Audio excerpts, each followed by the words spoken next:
క్రమశిక్షణ కమిటీ ముందు పాలకుర్తి నియోజకవర్గం నుంచి ఝాన్సీరెడ్డి హాజరయ్యారు. ఝాన్సీరెడ్డి, యశస్విని రెడ్డిలు పార్టీకి వ్యతిరేకంగా పనిచేస్తున్నారని, హరిప్రసాద్, కృష్ణకిషోర్ పై కంప్లైంట్ పై ఎంక్వైరీ జరుగుతుందన్నారు క్రమశిక్షణ కమిటీ చైర్మన్ మల్లురవి. ఇరు వర్గాలను పిలిపించి కమిటీ మాట్లాడుతుందని చెప్పారు. ఇప్పటికే కిషోర్, హరిప్రసాద్ కి షోకాజ్ నోటీసులు ఇచ్చామని, ఝాన్సీరెడ్డి సైతం తన దగ్గర ఉన్న ఇన్ఫర్మేషన్ ఇచ్చారని చెప్పారు. యశస్విని రెడ్డి ప్రస్తుతం విదేశాల్లో ఉన్నారని, వచ్చాక మరోసారి చర్చించి అందరం కలిసి ఇష్యూ లేకుండా చూస్తామన్నారు మల్లురవి. ఝాన్సీరెడ్డి గారు వారిని ఈ రోజు పిలవటం జరిగింది. ఝాన్సీరెడ్డి గారు ఇచ్చిన కంప్లైంట్ మీద కొన్ని వివరాలు వారితో అడిగి మాట్లాడటం జరిగింది. అక్కడ పార్టీలో జరుగుతున్నటువంటి వ్యతిరేక కార్యక్రమాల గురించి, వారు ఇంత ముందు ఇచ్చినటువంటి అభ్యర్థుల మీద కంప్లైంట్స్ మీద మళ్ళీ అదే విధంగా ఈ రోజు కూడా చెప్పడం జరిగింది. ఈ కంప్లైంట్స్ అన్ని విన్న తర్వాత పాలకుర్తి ఎమ్మెల్యే గారు ఇక్కడ లేరు, వారు 30వ తారీఖు వస్తారట.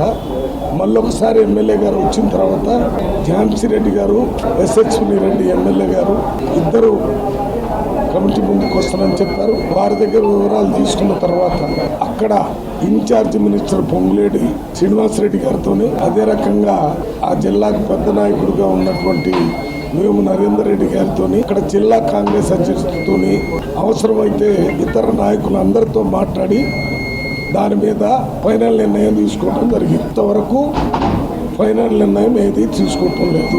ఎవరి మీద అయితే కంప్లైంట్ ఇచ్చారో వాళ్ళని పిలిపించాము, వాళ్ళు రాతపూర్వకంగా సమాధానం చెప్పారు, ఓరల్గా మాట్లాడారు.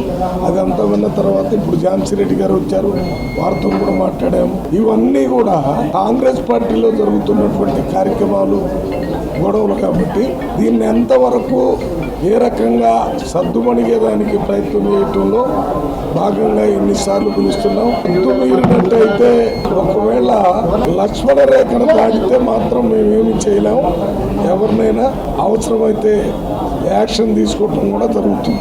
పార్టీయే మాకు ముఖ్యం. అభ్యర్థులు వారు ఇచ్చినటువంటి కంప్లైంట్స్ మీద పూర్తి స్థాయిలో విచారణ చేసి చివరికి కాంగ్రెస్ పార్టీకి ఏది మంచి జరుగుతుందంటే వీళ్ళందరితో మాట్లాడి ఆ కాంగ్రెస్ పార్టీకి అనుకూలమైన దాన్నే నిర్ణయం తీసుకుంటాం.